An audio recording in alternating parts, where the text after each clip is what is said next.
Я приветствую вас, дорогие друзья, уважаемые гости и подписчики моего канала. Мирослав Олешко на связи прямо сейчас. Мирослав, приветствую вас. Всем доброго дня. Начать наш разговор я бы хотел с абсолютно, такой невиданного антикриза, да, это прям вот со всех утюгов начали кричать: женская мобилизация, нет, ни в коем случае, нет, вы что, это ошибка, мы разберемся, этого не будет, но женщин как показывали, так и показывают, бигборды никто не снимал, и, соответственно, ситуации, когда женщины оказываются в списках резерв плюс, никуда не испаряются. Более того, тему мобилизации почуют еще и абсолютно другим информационным и пропагандистским удобрением. В каком смысле почуют? Ну вот смотрите, убийство во Львове ТЦКшника. Таможенник убил ТЦКшника, оформляли свидетельство о смерти бабушки, напал на брата ТЦКшник, тот как бы защитил брата. На суде говорит: ничего не помню, был в состоянии эффекта, вообще помню, как ехал только домой. Но вот сегодня, да, похороны ТЦКшника, пришло много людей, все на коленях, с почестями, гроб несут, военные, ну прям центр Львова, прям событие. Хоронят как героя человека, который не участвовал в боевых действиях, и ведь нам это тоже должно о чем-то говорить. Я еще Получается, не видел этого, извини, я еще не видел этого шабаша. получается какое-то вранье. Вранье на вранье враньем перекрывает, и абсолютно невозможно разобраться, а что произошло на самом деле, ну вот с этим убийством во Львове. А так будут женщин мобилизовывать? Видимо, да, но как? Слушай, я должен сказать, что улицы-то пустые на похоронах ТЦКшника. Улицы-то пустые. Ну, там вот я смотрю, там только сотрудники ТЦК пришли, я так понимаю, в военной форме, их и жены ТЦКшников. Это во-первых. Во-вторых, а на самом деле билборды по Украине, призывающие женщин мобилизироваться, абсолютно логичны. Потому что в Украине есть очень много девушек, очень патриотически заряженных, которые в своих инстаграм-профилях круглосуточно просто проводят сборы. У них там еще есть такая мода: свое лицо на аватарку со сбором нацепить, что они проводят совместный с кем-то сбир и так дальше. И там просто патриотичность, она зашкаливает. И стоит учесть, кстати, эти девушки, они вообще не обсуждают там тему ТЦК. Там, в основном у них у всех парни не служат. Бывает служат, бывает нет. Зачастую не служат. Зачастую парни каким-то образом уникают бусификацию. И вот это как раз для них призыв, что: девчонки, ваше время уже наступило, вы нам нужны, потому что у нас проблемы на фронте, у нас проблемы с мобилизацией, у нас проблемы с тем, чтобы дальше воевать, зарабатывать деньги на дронах. Ну, как бы теперь нужно уже и ценой и ваших жизней. И вот когда сегодня государственная машина поймет, что эти девчонки готовы сборы проводить, с флагом ходить, гимн петь, в 9 утра стоять, но идти рисковать жизнью им, свою прекрасную жизнь, там, свое утро с латте возле дома, с, там, я не знаю, с чередой разных процедур для умывалок, там, утренних, женских, променять на холодную казарму, какую-то старую квартиру на Донбассе или окоп, они не желают. Вот тогда уже государственная машина начнет бустификацию женщин, и потихоньку, да, сегодня уже тоже это начали. И знаете, как бы там государство не заявляло о том, что мы и сегодня заявили сухопутные войска, что мы мобилизацию женщин проводить не будем. Во-первых, сухопутные войска вообще не вправе такое заявлять, потому что не они решают, кого мобилизировать, а решает власти президент. И именно власти президент голосуют за или подписывают данные распоряжения, а уже сухопутные войска выполняют. И сегодня ж как? Сегодня ж уже давно должны были снизить мобилизационный возраст, там, чтобы было там 22 года. 23 года уже мобилизировать, 24, но это политически невыгодно власти, и они просто что решили? Ничего законно не понижать, просто дать незаконную отмашку, бустифицировать абсолютно всех. Поэтому мы уже наблюдаем, как даже граждан, у которых есть бронь, граждане, которые ходили очень храбрыми последние годы и поддерживали вечную войну, уже бустифицируют и их. Это самый классный был пример, это когда актриса каких-то сериалов, театра, заявила, что она поддерживает ТЦК, мобилизация нужна, иначе мы проиграем, придут русские, все такое. И через неделю буквально ее мужа воруют, мешок на голову, на подвал, и она пишет пост, как ее мужа бедного украли, как она переживает за его жизнь, и вообще это все ненормально, потому что у него там бронь, а его уже оформили в Збройные силы. То есть цель такая, мы хватаем абсолютно, то есть у них указание уже у ТЦК есть официально от власти, то есть просто не на бумаге оно, бусифицировать абсолютно любого, привести на подвал, а там разберемся, что с ним делать. Ну, то есть, если нам выйдет его оформить по беспределу, значит, пойдет воевать. И это, на самом деле, очень сильно насторожило даже некоторых народных депутатов, которые не замечали бусификации, а тут вдруг ее заметили, потому что поняли, что, ну, вдруг их родственники, их помощники, они становятся беззащитными, потому что, ну, как бы родственникам-то бронь оформили, но нет гарантии того, что завтра мой родственник пойдет в бар почилиться с девочками, и его не бусифицируют, а мне потом разбирайся, как-то звонит там разным представителям, коллегам из там, не знаю, Верховной Рады, Офиса Президента, СБУ, упрашивай их, заноси им денежку, становись им должным. И вот мы видим, как народные депутаты некоторые проснулись и сказали, что ай-яй-яй, такого делать нельзя. Ну, а то, что мы уже сегодня наблюдаем, это просто уже первые отголоски будущей гражданской войны, потому что все, к чему это ведет, это к гражданской войне.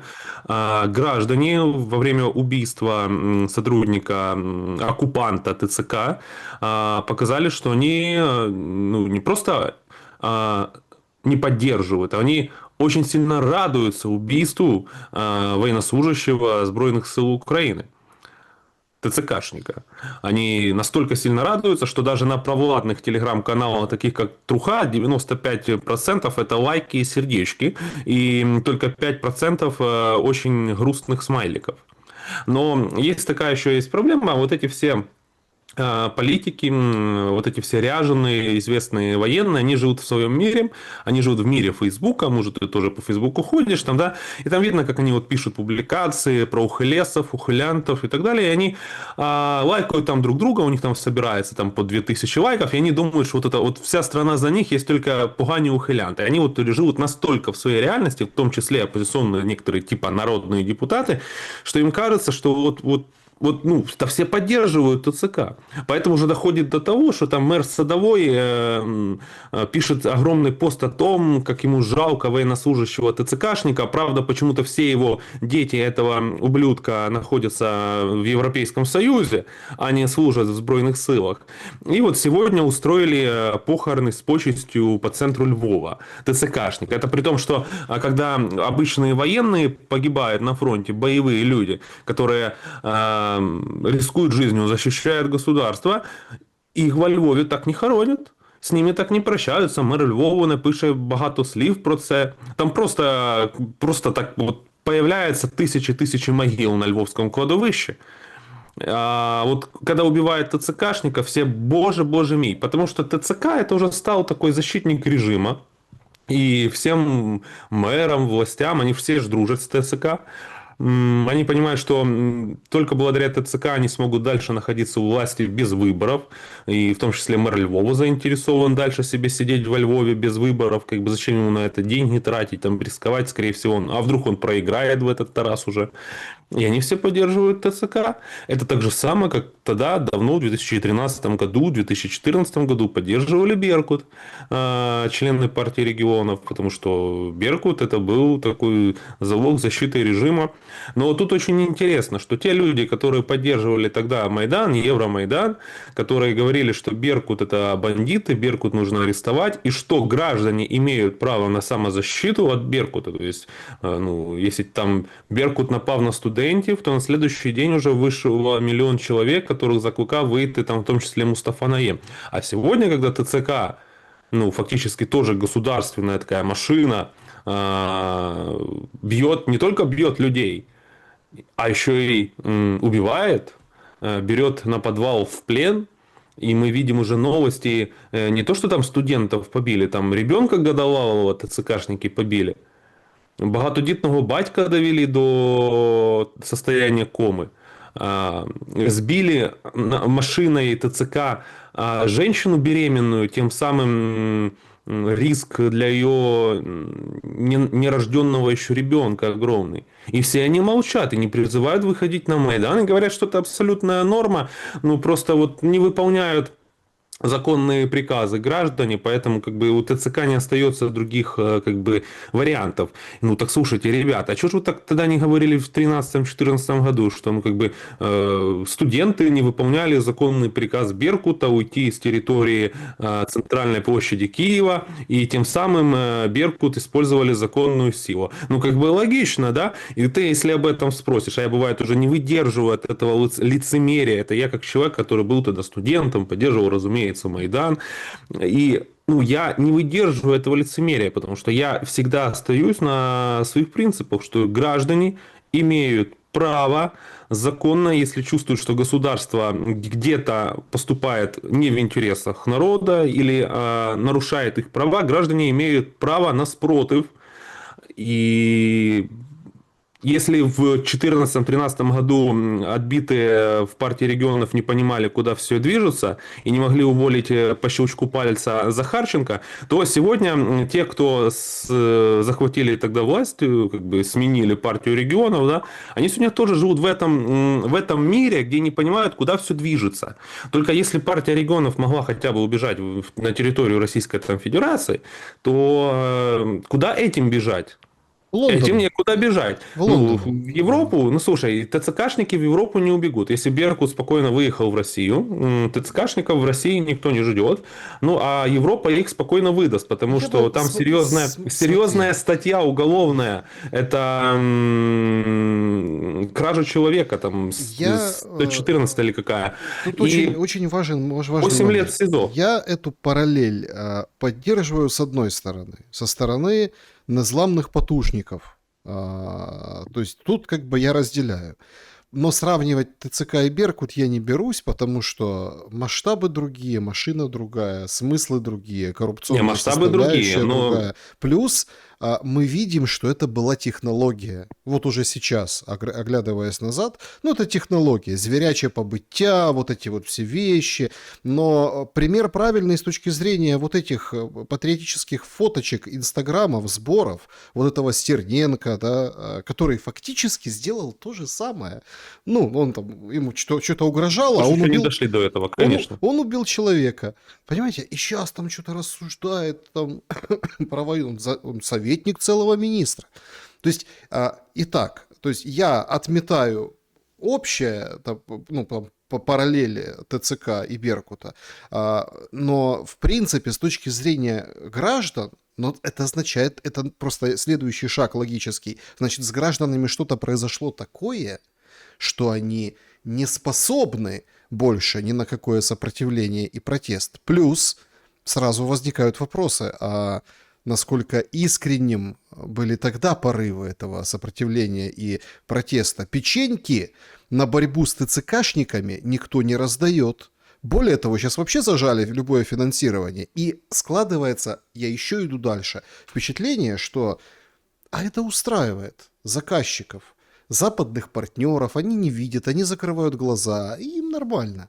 То есть нам говорят о том, что Польша будет строить какую-то суперграницу с Украиной. Ну, там уже выделили деньги, там тепловизоры, все дела. Ну, ровно как обычная граница на территории Украины за эти годы, которая там просто превратилась, ну, как на выход, да, на выход. И там надо быть семипядей во лбу, чтобы все перебежать, перейти и не попасться. Так теперь будет Польша действовать в отношении Украины, отгораживаясь от вот этого. Если этот процесс отгораживания есть, значит, все хорошо. То есть они принимают, они знают, они поддерживают режим ТЦКшный в стране, режим по отлову, убийства украинцев. Получается, что они тоже замешаны и получают выгоду. Смотри, тогда же Беркут просто выполняли приказы. И сегодня ТЦК тоже выполняет приказы. Более того, Беркут это кто? Это мусора. И мусора сегодня вместе, так же само, спустя 12 лет, мусора сегодня вместе ТЦК вяжут людей. Так же само, более того, есть место Беркут переименовали в Корт. И сегодня Корд ходит по селам тоже и кошмарит людей, короче, бустифицирует, там бегает за СЗЧшниками, людьми, которые уже не хотят воевать. Этим сегодня занимается сегодняшний Беркут, как бы. И, конечно, действующую власть сегодня это устраивает, и Зеленского, который благодаря Майдану стал президентом, не был бы он бы, не знаю, сегодня, тогда бы выступал бы до сих пор в бане с Януковичем бы сидел, и там смешил бы его. Ну, и на этом все бы закончилось для его карьеры политической. И ну, сегодня, конечно, те, кто пришли вот, фактически на лозунгах, что государственные органы не имеют права избивать граждан и захватили благодаря этому власть, получили власть в свои руки, и, можно сказать, все просрали. Ну, именно государство просрали. Сами-то они все заработали, сегодня прекрасно зарабатывают на вооружении, дронах и так далее. А вот сегодня они закрывают глаза и говорят, что это абсолютно правильно. Потому что если ТЦК запретить бить людей, они перестанут поставлять свежее мясо на фронт, и, собственно, их власть, их бизнес сегодня на производстве дронов закончится. Я никогда не поддерживал Сергея Стерненко. Я всегда, как только о нем узнал, всегда был за то, чтобы его арестовали согласно законодательству, потому что ну, его бы посадили в любом европейском государстве, да и в России, да где угодно, его бы посадили, потому что если на тебя нападают, это одно дело, но если уже нападающие убегают, а ты их догоняешь, там, гонишься за ними полкилометра, то и убиваешь их, а они еще и безоружные, то ты нарушаешь закон, это уже ты убийца. Просто Сергей Стерненко это ну, психопат, он по типу психопат, он уже психически неуравновешенная личность. И эта личность сегодня радник министра обороны. И эта личность сегодня зарабатывает для себя СБУшных кураторов и офиса президента миллионы долларов. И тогда абсолютно все, кто поддерживал Евромайдан, кто пришел к власти благодаря Евромайдану, говорили, що Сергій Стерненко невинний і його треба освободить. За то, что он убил безоружного, и за то, что он до этого там человека положил в багажник, вывез, стрелял возле уха, вырывал ему ногти, тоже нужно его освободить. Не виноват человек, в общем. И главный был лозунг, что громадянин Стерненко має право на самозахист. На самозащиту он имеет право, поэтому его нужно освобождать. Более того, даже все же выходили на Майдан за него, там, под офис президента и так далее. А сегодня, когда неизвестные личности в военной форме совершают групповое нападение на гражданского с какой-то попыткой его посадить в какую-то машину на гражданских непонятных номерах, как бы, и человек достает нож и делает то же самое, совершает, что Сергей Стерненко, все эти грантажеры, грантоеды, юсейдовцы, иностранные агенты, бывшие активисты Евромайдана, они все говорят, что бедный ТЦКшник, нужно наказать этого ухилянта. Он не имеет права на самозащиту, не имеет права. Я уже даже не выдерживаю, в Фейсбуке там некоторым пишу. Борислав Береза, бляхер Борислав Береза, как сказал классик, упокой его имя, Геннадий Балашов, святое дело обоссать березу Борислава. Прекрасное видео, просто классика. Я когда смотрю, постоянно пересматриваю. Это вот... Человек был с хорошим чувством юмора. И Борислав Береза одним из первых сегодня поддержал этого ТЦКшника, заявил, что так нельзя, так недопустимо. Я уже не выдержал, написал ему, говорю, Бориславка, ну смотри, ты ж в 2020 году, вот у тебя публикация в Телеграме сохранилась, поддерживал Сергея Стерненко и говорил, что за него и за вот эти наши права сопротивляться типа незаконным действиям нужно выходить на митинг, короче, и поддерживать Сергея Стерненко. А сейчас ты говоришь, что ну, нельзя, короче, бандита ТЦК колоть ножом. Ну что за двойные стандарты? Он меня, конечно же, заблокировал.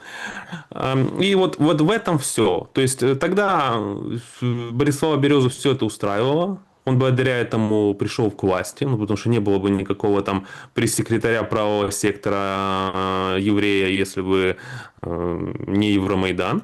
А сегодня же Борислав Береза понимает, что без ТЦК, вот это он как представитель партии войны, без ТЦК, без продолжения войны он никакую власть в руки не получит.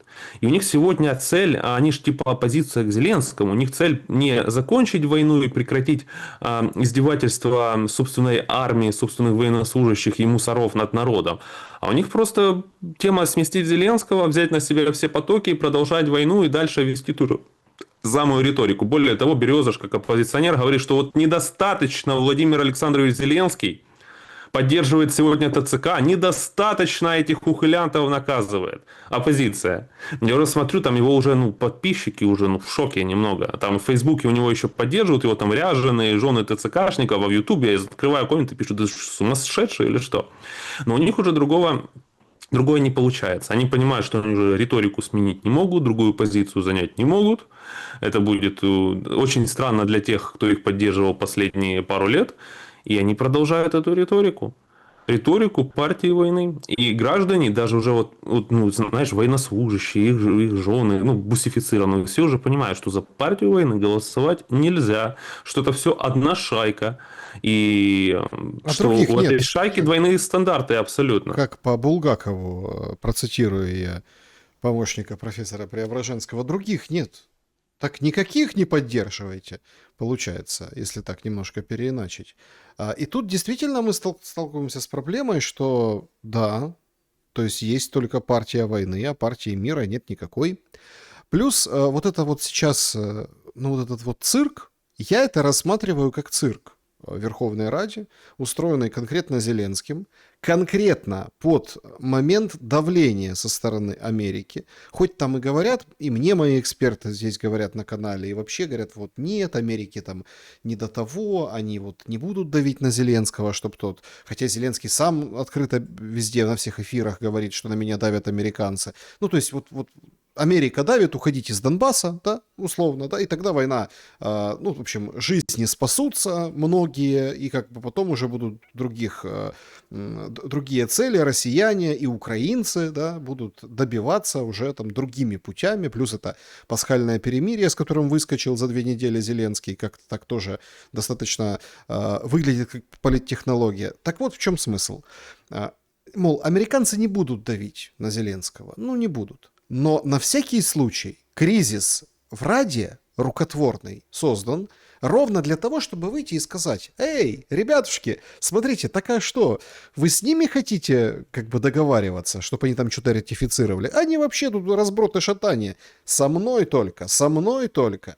И это должно укрепить его в эти времена дедлайна, там, до дня рождения Трампа, до 250-летия Америки, что до сих пор, несмотря на войну в Иране, остается определенными маркерами временными, чтобы, как-то урезонить, если не закончить полностью, то как-то прикрыть войну в Украине. Что думаешь по этому поводу?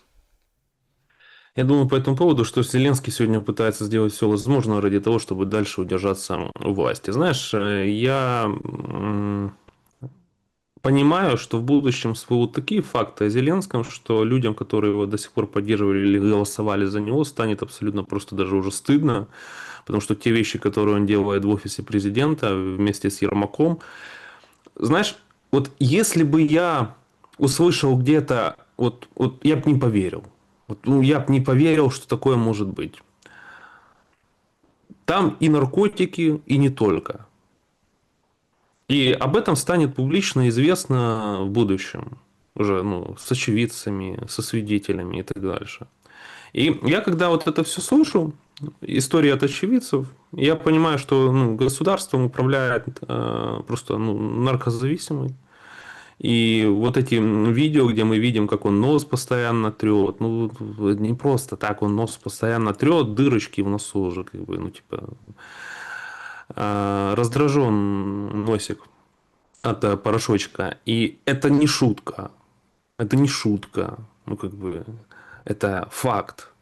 И вот этот человек, он настолько привык уже сидеть там, что он будет делать все возможное для того, чтобы оставаться в этом кресле.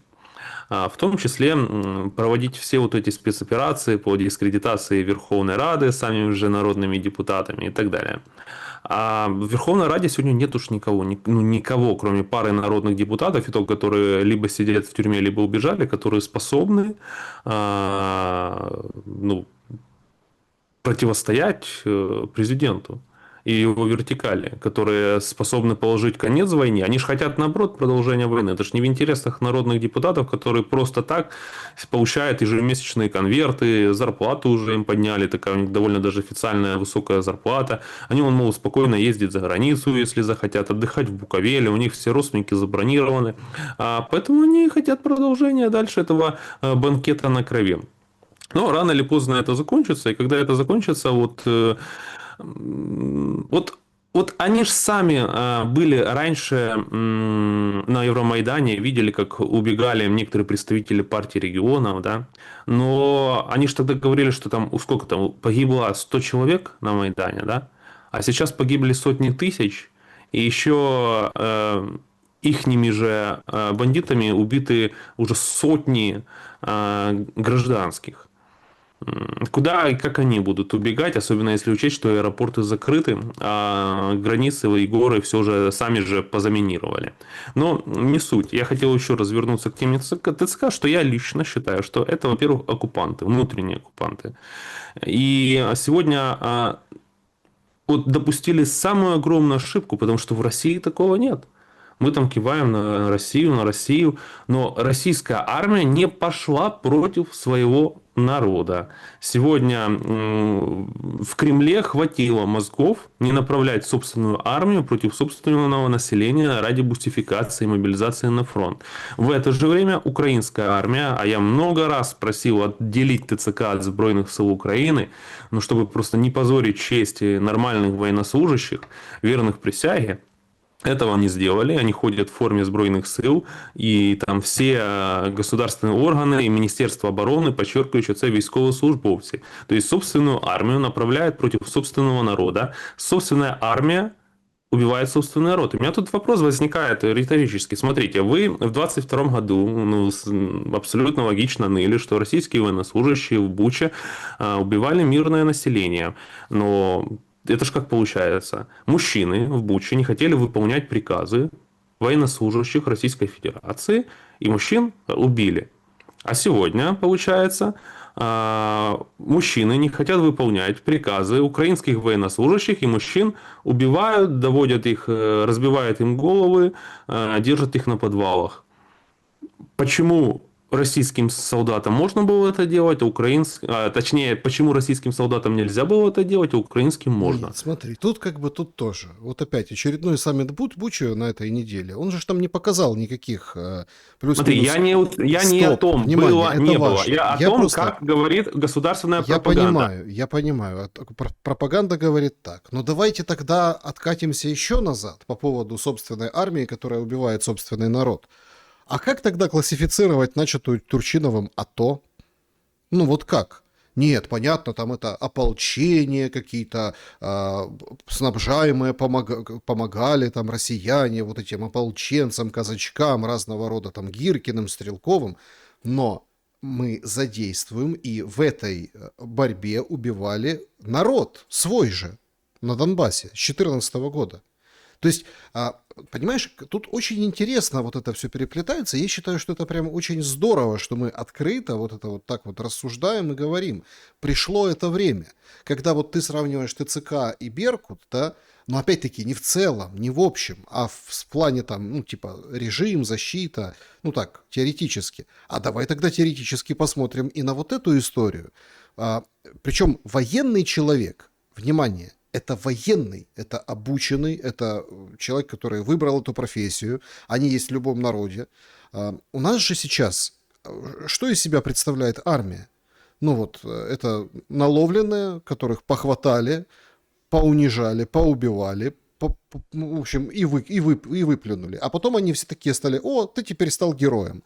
Кто-то прошел этот путь, кто-то смирился с этим, а кто-то не смирился до сих пор. И армия — это не люди военные сейчас в чистом виде. Вот интервью Сырского на этой неделе, их 2, по-моему, было. Это же тоже что-то умопомрачительное, понимаете, которое говорит, там, безболезненная должна быть мобилизация. Безболезненная. То есть это же понимание и отношение, что есть армия, и против кого она направлена. Это принципиальный момент, который с 2014 года сейчас нависает над Украиной. Если нам возвращаться назад, то, во-первых, Турчинову следовало было поехать в Москву, когда его приглашал Путин. Да. Весной 2014 года его Помнишь приглашал вот Путин эту в Москву. историю? Он позвонил, вот тут поднял трубку, ну, вот это вот рассказывали, я помню это. Да. Вот по этому телефону мне звонили там от Путина, а я, нет, типа, не буду я разговаривать. Было такое, да? Да, да, да. Следовало было поехать к Путину и поговорить. Почему? Потому что даже бандеровец, условно, Виктор Ющенко смог спокойно поговорить с Путиным и договориться. Потому что еще в 2005 году могли быть определенные там военные действия и все такое. В Кремле считали, что пришел какой-то ярый странный националист. И Путин все-таки ж приехал в Украину. И Ющенко, украинский националист, пригласил Путина к себе домой. Показал ему Шевченковскую свою хату, которую он построил у себя на территории. Путин там ел борщ, пил водку, горилку. Ющенко его пригласил в Шевченковскую хату, запалил там печь. Путин лежал, грел спину на печи, потому что у него там со спиной проблемы. И чем это закончилось? Это закончилось тем, что Путин на следующий день, эта запись есть, выходит, говорит, у меня была заготовлена тут речь, но я как бы буду не по ней говорить. Потому что так прекрасно прошли переговоры вечером вчера, о которых я пока вам не буду рассказывать, что как бы мы тут договорились с Виктором Андреевичем, украинским националистом, что российский банк заходит в Украину, мы тут начинаем зарабатывать, рубить деньги взаимовыгодно, как бы и все хорошо. Украинский националист Ющенко, который, несмотря на то, что он сегодня там ляпает ради пиара, пока его дети все забронированы в США живут, тогда, когда на нем... А некоторые родственники в Москве, да? Да, тогда, когда на нем была и лежала ответственность за целую страну, за народ, стоит признать, что он, украинский националист, мог найти общий язык с Путиным. А затем к власти пришел Владимир Зеленский, у которого дед мой воевал, там все дела, русский язык. Он не смог найти общий язык с Путиным, он и не хотел его искать. Поэтому, когда сегодня говорят, что невозможно найти общий язык с Путиным, я всегда говорю, подождите, почему украинский националист, бандеровец смог найти общий язык, а другие не могут? И если возвращаться действительно назад, то в 2014 год, то нужно было, во-первых, поехать с Путиным. Я думаю, тогда бы все вот это АТО, Гиркины поуезжали быстро бы обратно в Москву. А второе, это нужно было согласиться на более расширенные там, моменты для Донбасса. Хотят русский язык, дать русский язык государственный. Да в чем проблема? Сколько есть стран в Европе, которые, в которых тоже практически разные регионы у них в странах и разные языки есть. Там на разных языках учатся. В той же Испании есть Каталония, и Каталонии позволили, чтобы она осталась в одних границах с Испанией, изучать каталонский язык. У них там своя полиция, у них там свои местные органы власти, которые очень независимы от Мадрида, от столицы. И Испания сегодня существует в одних границах. Если бы Мадрид, Испания этого бы не позволила делать, сказала, нет, вы будете изучать не каталонский, а исключительно испанский язык, как мы захотим, так и будет, единая страна, единое государство, то, наверное, бы сегодняшней Испании в ее границах не существовало бы, потому что вот так бы получилось. Это при том, что там, я думаю, тоже появились бы какие-то внешние игроки, которые подбросили бы дров в этот костер, как сделала некрасиво абсолютно Россия в 2014 году. Ну, давай вернемся к ТЦКшникам. Как вот это... Так вот, я говорю Да. о том, что если бы, не к ТЦКшникам, если бы тогда позволили Донбассу иметь то, что там требовали, это малое, мы бы сохранили Донбасс. А тогда продолжили все. Это Турчинов не поехал, по сути, в Москву. Это если уже возвращаться, рассуждать, что ошибся Турчинов, все ошиблись, типа. Мы, типа, не допустим потерю Донбасса, повоевали, и в итоге потеряли сегодня весь Донбасс практически. И потеряли кучу людей. Но зато гордо не позволили там учиться на русском языке, и сегодня там все равно все учатся на русском языке. Только уже на украинском не учатся, потому что украинский оттуда убрали. А так бы был бы и украинский, и русский. И мы бы контролировали эту территорию. И в Донецке сегодня молодежь чувствовала бы сегодня гораздо лучше. Жила бы не под обстрелами, ходила в Макдональдс. Я честно, когда смотрю, как я подписан на некоторых донецких блогеров, и люди там живут ужасно. Ужасно. Ну, люди там не знают, что такое торговый центр даже, ну, нормально. Там вот сохранились базары какие-то. Вот то, что мы видели с тобой, наблюдали в 90-х, начале нулевых, там, да, у них там до сих пор так.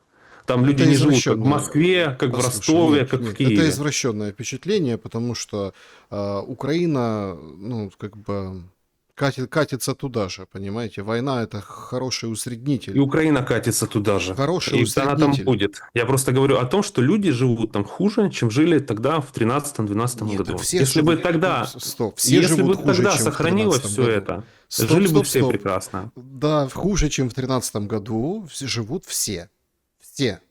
И санкции российские, и вот это то, что обсуждается сейчас, да, вот эти все моменты, и все живут хуже, чем в 2013 году. Вот это такое То есть свидетельство, результат такой. да, Проиграли украинцы все, как в Донецке, так и в Киеве. Украинцы просто проиграли. Выиграли только власти по обе стороны. Производят оружие, дроны, шахеды, зарабатывают бабки. В том числе как в Москве, так и в Киеве. А мы, украинский народ, проиграли в что этом. делать, вот, чтобы закончить тему ТЦК и уйти уже ну, прямо в политику, что делать с ТЦК? Ну вот как сейчас, Что делать с ТЦК? на чем сердце успокоится? Нам Федоров, его ведомство, Министерство обороны. Ты видел тоже, наверное, этот пост. Вот мы примем меры вот после убийства вот этого ТЦКшника. А Мы... когда убивали простой народ, ребенка побили Годовалова, чего-то Федоров и Министерство обороны молчит Да, и не комментирует. да, Удивительно. да. И И вот в мы... этом, кстати, и есть вот эта несправедливость. Народ ее видит, и это будет все накапливаться, накапливаться, вот эта вот пружина будет все сжиматься еще сильнее, потому что ну, народ видит эту несправедливость, что комментирует, важна жизнь только ТЦКшника. А самое интересное еще, что ТЦКшник-то он родился что в России, ничего не имею против, там, что он русский, но у него русская фамилия, он родился в России. И на этом сегодня пропаганда и Министерство обороны акцента не делают. А тот, кто его убил, это защищался, точнее, от этого ТЦКшника, это такой украинец, львив'янин. И самое циничное еще, они же не подчеркивают, что ТЦК хотели бусифицировать его брата на похоронах. У них бабушка умерла. Они пошли на кладбище и оформляли там какие-то там, покупали вещи для похорон. И тут ТЦКшники возле магазина, как только они там, я не знаю, гроб выбирали, они решили бусифицировать младшего брата. Ну, понятное дело, ну уже ж ни совести, ни чести нет, ну просто уже.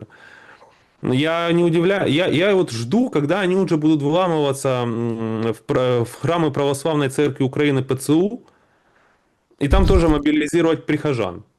Да там прихожан нет, никого мобилизировать. Ну, кто-то что есть, Там они такие увидят, пустые. о, идет мужик, надо бусифицировать. Я просто уже жду, когда это начнется. Потому что если пока что заметить, то на церковь у них прям вот запрет там, в церкви, храмы заходить. Ну, Ну, когда-то ПЦУшные, уже и да, до этого дойдет, да? ПЦУшные. Когда-то уже и до этого дойдет. ПЦшные заходят. Смотри, системно как решить эту проблему? Системно арестовать всех, когда режим партии войны Зеленского пойдет, абсолютно каждого этого преступника арестовать и дать 8 лет СИЗО. Все они нарушают закон, они идут против собственного народа, нарушают 17-ю статью Конституции Украины, где сказано, что собственные вооруженные силы страны не должны брать какое-то участие в действиях против собственных граждан. Путин не позволил пока что собственной армии действовать против собственных граждан на территории России. А Зеленский позволил, и более того, не просто Зеленский позволил, вся оппозиция это поддерживает и говорит, что это правильно. Ну, просто нужно, знаете, не по голове бить, а в живот, как бы, ну, чтобы это следов не было, там, ну, в живот ударить, как бы, знаешь, там, заставить бусифицироваться и не довести до смерти. А так, в принципе, все нормально, как бы, считают сегодня украинские политики. По поводу мобилизации системного решения, почему? Так, вопрос задаю. Комментарий Буданова. Ну так пока война, ну а как? По-другому никак. И это он говорит вчера вечером, а вчера утром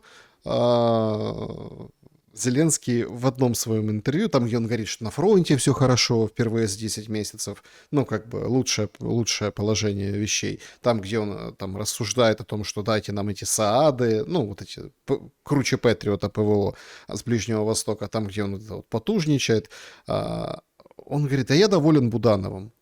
Получается какая-то странная логика. То есть нам же как преподносили, что Буданов это вот ну, тот человек, который, с приходом которого американцы, ну вот пускай мягко, не табакеркой, но вот как бы Зеленского отодвинут на второй план, договорятся, и, в общем-то, дух Я так не Анкориджа... говорил.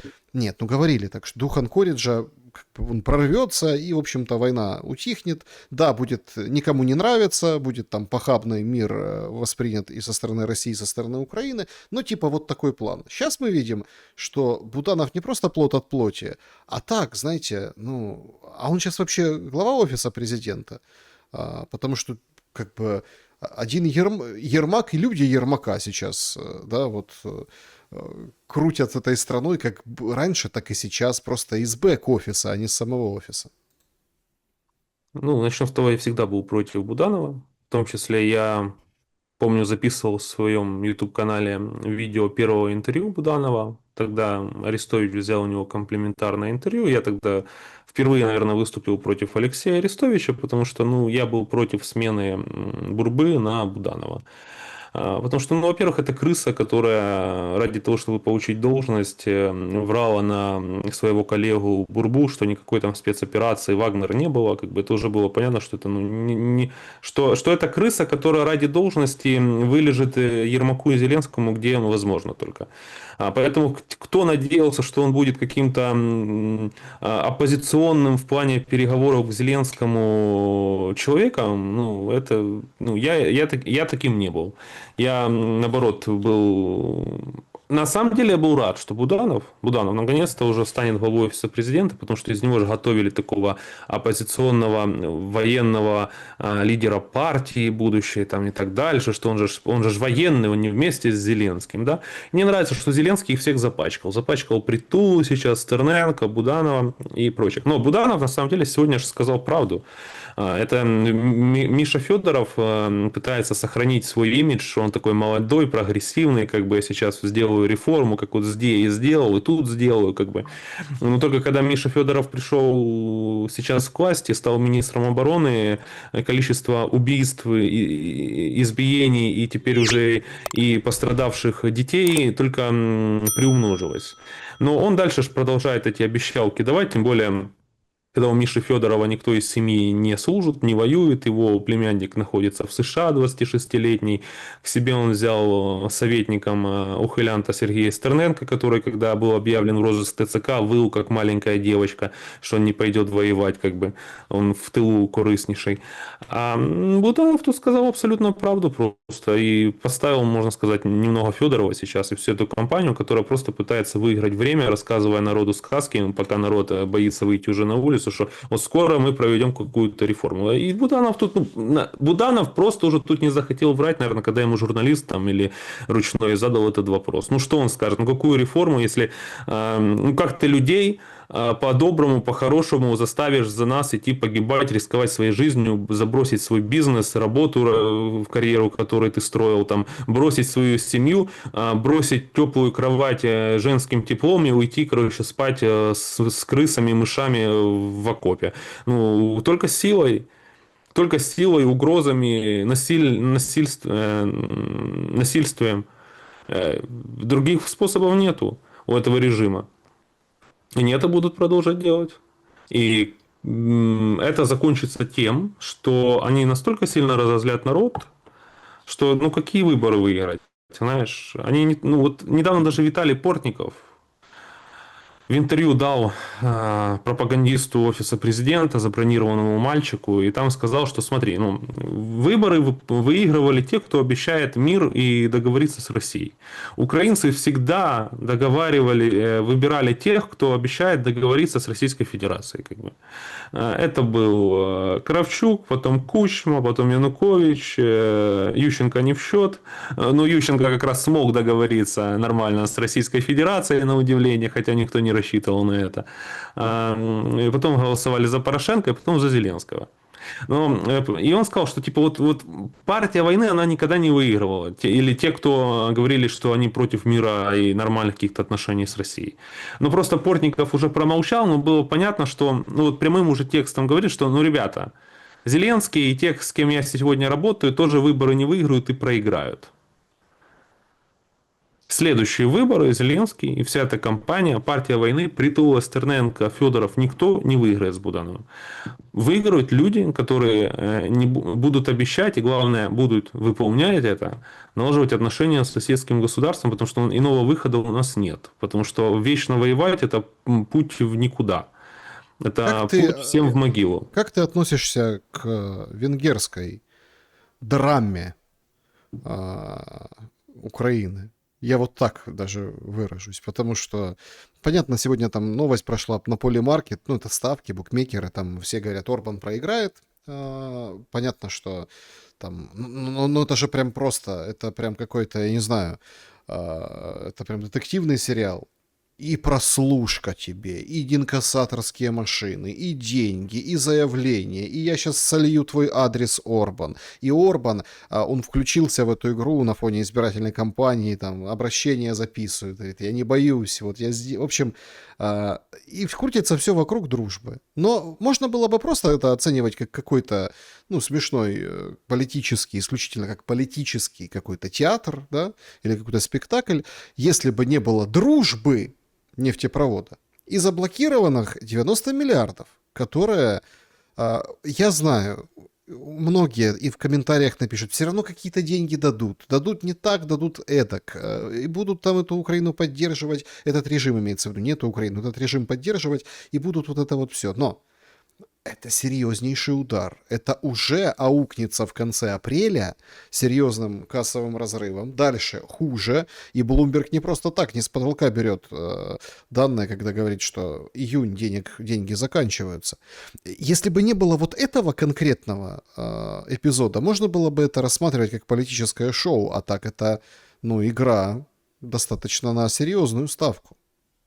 Я считаю, что чем хуже, тем нам лучше будет. Вот чем хуже сегодня будет государство Украины, тем нам потом будет лучше. Потому что дай бог, чтобы нам не дали кредит в 90 миллиардов. Дай бог просто, потому что это деньги на продолжение режима Зеленского и просто уже сегодня бессмысленной войны, где нужно уже давно договариваться, иначе с Зеленским будет только хуже. Зеленский ради того, чтобы посидеть еще в кресле, сольет потом и Днепропетровскую область, и Одесскую область, и сольет все. Ну, как бы это человек, который обещал нам захват Курсчины, Курской области, и Курскую область обменять там на территории регионов, которые сегодня оккупированы. И этого нету. Ну, после такого верховный главнокомандующий в нормальном государстве должен был бы уйти уже наконец-то в отставку, тем более он сидит вне своего срока. А тут осталось спокойно дальше уничтожать Украину, дальше, ну, это ж человек еще ж наркозависим, он там нюхнул кокаинчика, как бы, это и чего ожидать еще? Ожидать каких-то умных, правильных решений, когда мы слышали, что он принимает, там, ну, даже когда ему Залужный советовал, как правильно проводить контрнаступление, куда правильно наступать, куда что на Курщину идти не нужно. К наркоману приходит любой какой-то сумасшедший, который хочет сегодня себе новую должность, типа, и заменить другого человека, который на ней сидит, говорит, Владимир Александрович, мы сейчас так хайпанем, сейчас в Курскую область зайдем, спокойно, все будет хорошо. Вот это Валерку не слушайте, как бы. И все, нюхнул кокаинщика, согласовал, как бы, поставил нового человека на должность, и так оно у них работает. Поэтому насчет Венгрии. Мы же не только с Россией поссорились и не можем найти общий язык и понять, что... ну, попытаться понять хотя бы. Ради мира нам нужно попытаться понять позицию Российской Федерации. Так само, как и Российской Федерации, нужно понимать нашу определенную позицию, и что после того, что произошло, мы не будем прям один народ братский, там песенки вместе петь и так дальше. Но потому что очень много людей погибло по обе стороны. Но найти общий язык-то можно ж. Зеленский же не только с Россией не может найти общий язык, он тогда и с Польшей не мог найти общий язык, он с Венгрией, с соседями нашими не может найти общий язык, хотя Орбан еще 10 лет назад при предыдущем президенте выступал, говорил, что он, ну не знаю, станет и будет бороться за то, чтобы Украина получила безвизовый режим с Евросоюзом, он полностью за Украину и так дальше. То есть, ну, человек был же типа проукраинский полностью, оказывается, там. А сегодня они говорят, что он пророссийский. И у меня такое ощущение, что пророссийскими все становятся только из-за того, что у нас в Украине, в Киеве, при власти идиоты. Поэтому все становятся пророссийскими вдруг. Ну вот мы тоже с тобой говорим за то, что мы просто должны бороться за то, чтобы у нас сегодня был мир, что нельзя собственной армии избивать и убивать собственный народ. И мы тоже уже из-за этого становимся пророссийскими. Мы тоже становимся врагами. И сегодня врагами этого недогосударства и этого режима уже стали миллионы украинских граждан, которые сегодня проживают в Украине, в том числе во Львове. Потому что в 2 раза уже подряд ТЦКшника, стоит признать, военнослужащего Збройных сил Украины 2 раза уже убили не в Одессе, не в Киеве, не в Харькове, не в Славянске или Краматорске. Его убили украиноязычные граждане Львова. Ну, так, врагов плодить, понимаете, это ведь тоже... Они же даже в краинчике и власть не может сказать, знаешь, что там, типа, это все пророссийские. Вот здесь вот это русскоговорящие убили бедного снова нашего военного ТЦК.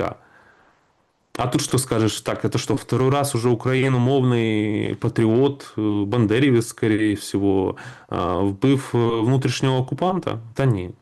Не може такого бути. А я считаю, что это внутренние оккупанты. Стоит их называть именно ТЦК, у нас постоянно там военнослужащий ТЦК, оккупант и военный бандит. Это военные бандиты, и военные бандиты будут сидеть в тюрьмах.